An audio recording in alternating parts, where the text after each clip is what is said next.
across 3 floors. Firefighters rescued the injured. So far, miraculously, there are no reports of any deaths. We posted this from the streets of the capital. There is a lot of fake information on the internet now, saying that I am calling for our army to lay down its arms, and that an evacuation is underway. Well, I'm here.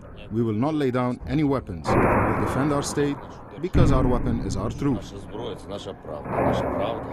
And still the missiles come. Here, a residential building in the center of Kyiv. It's not clear if there were any casualties.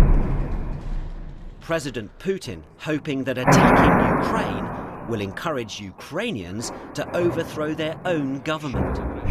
I appeal to the servicemen of the armed forces of Ukraine. Do not let neo-Nazis... Under attack from 3 points of the compass. The Russians aren't advancing as fast as many thought they would, but the Ukrainian military remains outnumbered.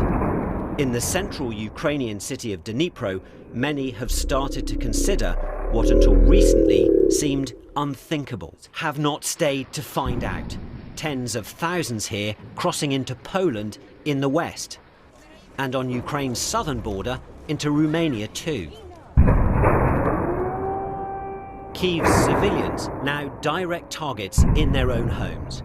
Ukrainian forces are stalling the Russian advance.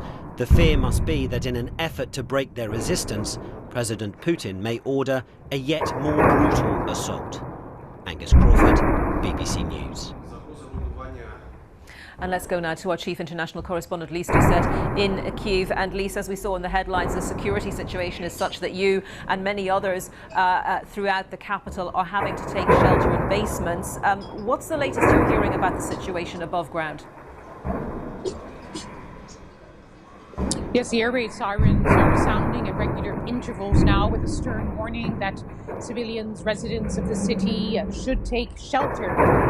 It's not an idle warning. There are reports now of fighting on the edges of the city, in the